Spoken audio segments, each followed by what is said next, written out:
Bom, para esse primeiro programa, ele pede para que a gente leia um vetor de 10 elementos inteiros e depois que a gente implemente o algoritmo de ordenação insertion sort, que serve para ordenar os valores lidos, e após isso a gente tem que imprimir o vetor que foi ordenado. Bom, para isso então, a primeira coisa, a gente tem que ter um vetor de 10 elementos e a gente tem que pedir para o usuário preencher esse vetor com 10 elementos, né? A gente pede aqui para que... Então eu fiz aqui um for, que ele vai percorrer todos esses 10 índices do vetor, e a cada vez ele vai pedindo para o usuário preencher valor por valor. Depois disso a gente tem um vetor que vai estar, eventualmente, que o usuário colocar desordenado. Para fazer a ordenação, aqui a gente tem então um algoritmo de ordenação, que é o método do insertion sort. E como é que ele funciona? Esse método ele vai consistir em a gente sempre analisar o valor que está à direita e ir pegando os valores da esquerda e jogando para a direita. Por isso, então, a gente tem aqui primeiro um for inicial. Esse for ele vai variar até que chegue antes de 10, ou seja, até 10 menos 1, de 0 até 9, só que ele inicia no valor 1. Isso porque ele vai sempre iniciar um valor à esquerda desse vetor. Já para começo, para que a gente possa, né, voltar esse valor futuramente lá, que esse valor que inicial aqui é um valor que no fim de tudo vai acabar sendo perdido. Então a gente armazena ele numa variável auxiliar, para que a gente possa ter ele guardado aqui e a gente não perder esse valor. Após isso a gente tem aqui um segundo for, que é um for que ele vai funcionar como? Ele é um for de uma variável inteira j que inicia na mesma posição de i e ela vai decrescendo conforme o programa vai rodando, ou seja, esse valor de j ele vai ir diminuindo de 1 em 1. Essa condição, né, o até que do nosso for, ele vai ocorrer enquanto o j for maior do que zero, ou seja, que j for um número positivo, e enquanto o vetor na posição j menos 1 for maior que a variável auxiliar que a gente guardou.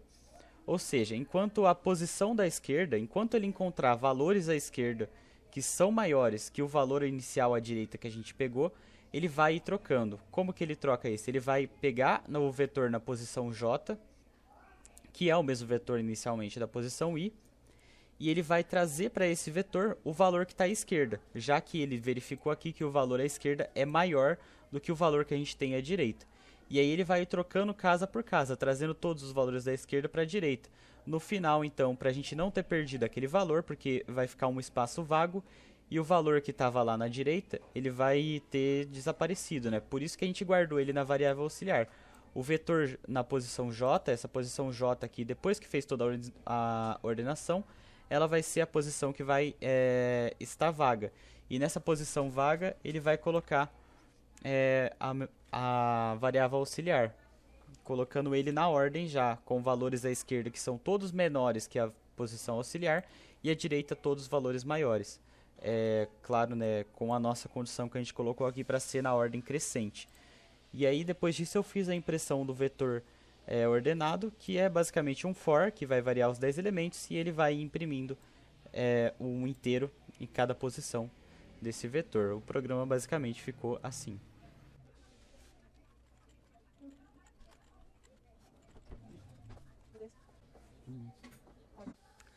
Bom, para o segundo programa, ele pede para a gente escrever um programa que recebe 20 valores, dessa vez valores que são reais, em um vetor, e ordenar em ordem decrescente, dessa vez, usando o algoritmo de bubble sort. E após isso fazer a impressão desse vetor já ordenado. Bom, para isso então eu já declarei o nosso vetor aqui do tipo float, né, para ser um vetor de reais. E aí, para fazer a coleta dos valores do vetor, eu usei aqui basicamente um for, que varia de 0 até 20, até 20 menos 1, né? Até o valor anterior a 20. Então ele vai pegar todas as 20 casas e vai pedir pro usuário ir armazenando o valor em cada uma delas, armazenando no índice devido do vetor.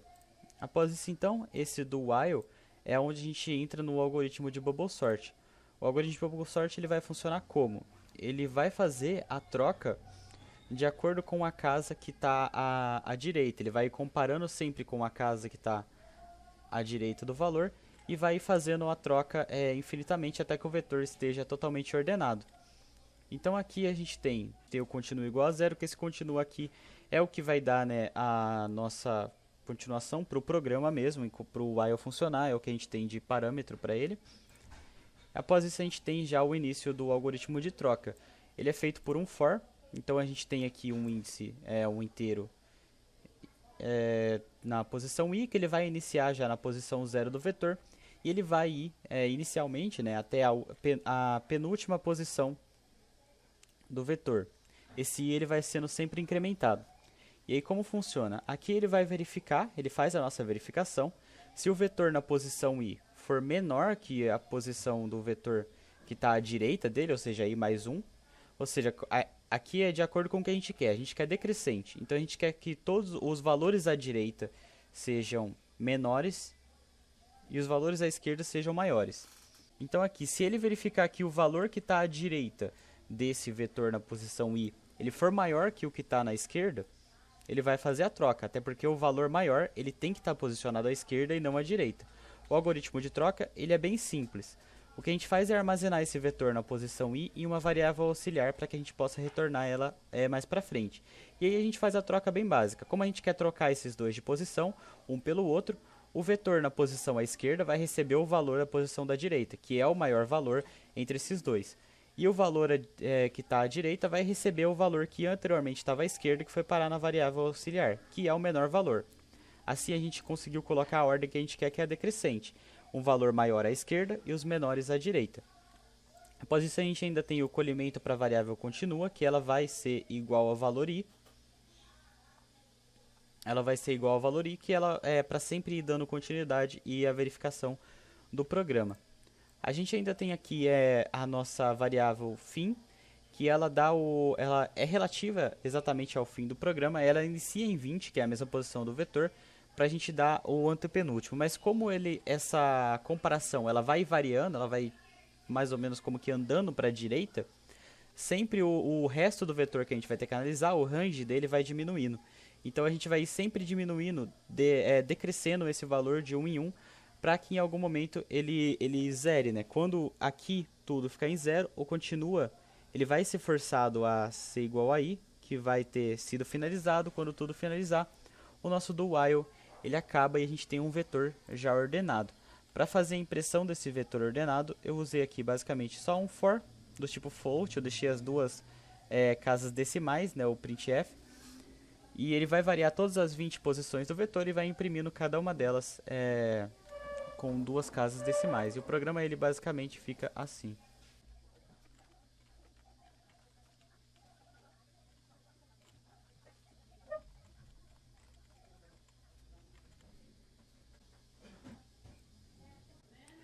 Bom, esse terceiro programa, ele pede para que a gente receba do usuário a quantidade de valores que vão ser armazenados dentro desse vetor.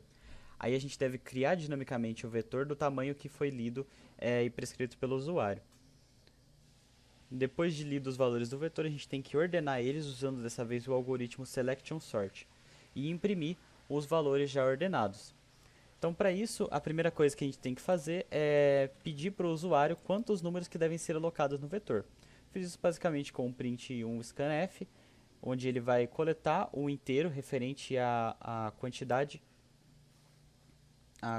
de valores que tem no vetor, o QTD1.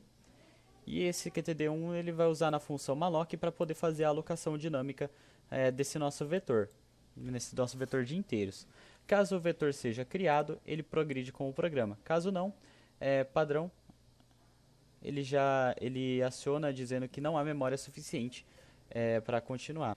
Mas assumindo que o vetor ele conseguiu ser criado, o que a gente faz é pedir para o usuário preencher esse vetor. Então ele vai passar por todas as quantidades que o usuário colocou, ele vai passar todos os valores referentes a esse vetor em cada posição. Depois que a gente tiver o vetor preenchido, a gente passa para o nosso algoritmo de ordenação, que dessa vez é o Selection Sort. E como ele vai funcionar? O Selection Sort ele tem o nosso for, um for inicial, que ele vai percorrer todos os valores do vetor até a penúltima casa. Iniciando nesse for, o que a gente tem?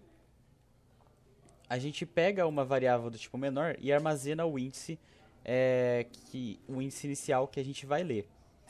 Para isso, então, ele tem o próximo for, que é responsável pela condição de troca que a gente vai analisar aqui. Esse for ele tem uma variável j que ele inicia sempre à direita do valor de i que a gente tem. Então, se aqui o i iniciar na posição 0, aqui vai iniciar em 1, ou seja, ele vai iniciar sempre 1 à direita de como que estava. Ele já inicia no próximo valor, para a gente fazer a comparação corretamente, né? Esse j ele vai até a quantidade fornecida pelo usuário, e a cada quantidade ele vai ir fazendo a comparação, encontrando o menor valor que tem à direita desse.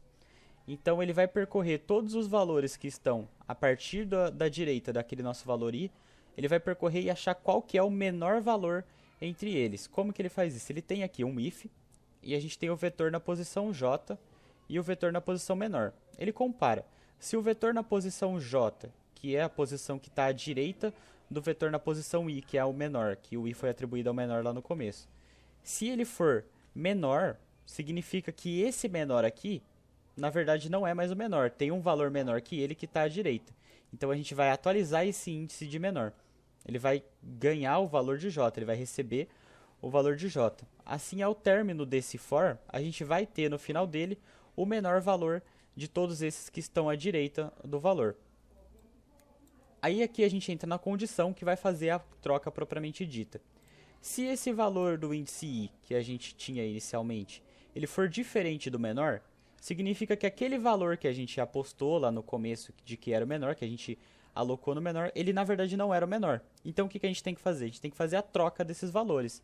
Para isso, então, a gente adiciona o vetor na posição i inicial numa variável auxiliar, e para a posição dele, que era a posição mais à esquerda, a gente coloca o vetor na posição menor, que de fato é o menor valor da direita.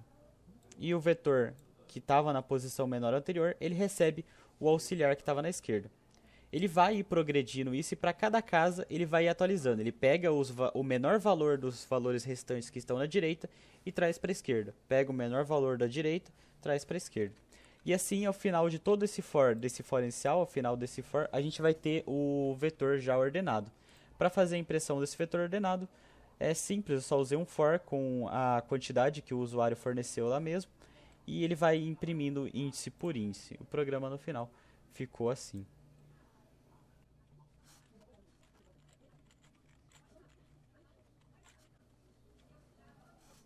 Bom, referente ao exercício 4, que é a nossa tarefa extra, ele pede para a gente fazer um programa que vai ler de um arquivo texto uma lista de 2.000 valores que estão desordenados, e implementar separadamente os 3 métodos de algoritmo de ordenação que a gente viu anteriormente, o selection sort, o insertion sort e o bubble sort, registrar e imprimir o tempo gasto para cada algoritmo em cada ordenação, medindo eles usando a função clock da biblioteca time.h.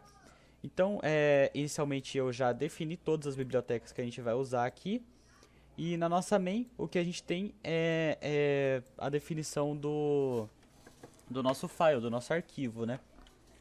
Ele faz aqui inicialmente a abertura desse arquivo para leitura com a função fopen, de acordo com o nome dele. Eu tenho aqui o arquivo já definido com 2.000 valores desordenados que eu gerei aleatoriamente. São 2.000 valores desordenados que eles têm que ordenar, e a gente calcula o tempo de ordenação deles. Então, para isso, eu tenho aqui as 3 funções, que são as funções que eu defini para calcular o tempo in, que é do insertion sort, o tempo bu do bubble sort e o tempo c do selection sort. São 3 funções que eu tenho definido aqui em cima, cada uma com cada método de ordenação, que já retorna no formato double o tempo que foi gasto para fazer o processamento desse método de ordenação, né, de cada método de ordenação. Ele vai retornar já os 3. Para isso, então, depois de aberto o arquivo, ele verifica se conseguiu encontrar o arquivo, basicamente, né? Se não conseguir, ele entra no else e diz que o arquivo não foi encontrado. Mas caso consiga, a gente tem a variável i, que ela inicia em 0 e ela vai servir para que a gente percorra todos os 2.000 valores do nosso vetor, armazenando cada parte do arquivo. Para fazer esse armazenamento, eu usei um while com o fscanf dentro. Esse while ele vai acontecer até que o arquivo chegue no fim da linha. no fim do arquivo, né, no end of file. Enquanto ele não chega, a gente tem um fscanf que ele vai lendo cada valor do vetor e armazenando na posição de índice i do nosso vetor de 2000 posições. Cada vez que ele lê um arquivo, ele incrementa i para que no próximo ele tenha o vetor em uma outra posição para armazenar outro valor. Depois que ele leu todos esses arquivos, a gente tem aqui o algoritmo de ordenação. Então eu tenho aqui a variável tempo in, que vai ser relacionada ao tempo, e ela chama a função tempo insertion, enviando para ela o nosso vetor de 2000 elementos e a quantidade de elementos que são 2000 elementos. Lá na função a gente tem o algoritmo de inserção, como foi mostrado anteriormente. A diferença é que aqui a gente vai ter do tipo clock t da biblioteca time.h, a gente vai ter duas variáveis, que são a start time e a end time. A start time ela vai pegar como que é o clock, né, o horário, o período antes do início desse processamento, e a end time qual que foi depois do processamento. Para retornar, a gente retorna isso por um double, onde a gente vai pegar a diferença entre o fim e o início. Assim a gente pega o tempo que foi gasto exatamente para fazer o processamento desse programa. Após isso, então, após a gente ter retornado, o que ele faz é fechar o arquivo e abrir novamente para que eu consiga usar o fscanf novamente. Que se eu não fechasse e abrisse de novo, o fscanf ele continuaria da onde ele parou anteriormente, né? Então eu defino o i novamente e leio o arquivo para que eu possa comparar todos os métodos de ordenação do mesmo nível de desordenação do vetor, que é o nível do nosso arquivo de 2000 caracteres. Então depois disso ele chama a função tempoBubble, retornando o valor que ela levou, né? Da mesma forma, com o start time e o end time. O arquivo é novamente fechado e aberto, basicamente sendo resetado aqui. A gente começa um outro while, esse while ele recebe de novo todos os valores do arquivo, armazena no vetor, os valores desordenados novamente, e a gente registra o tempo, dessa vez do método do selection sort. Após isso, o que a gente tem que fazer é printar na tela todos os 3 tempos de ordenação e qual foram eles. Eu imprimi aqui como double, né, usando a variável de long float, imprimi o tempo in, tempo bool e tempo se, que é do selection sort, bubble e insertion sort. O programa, então, no fim, ele vai retornar todos os valores dessa forma.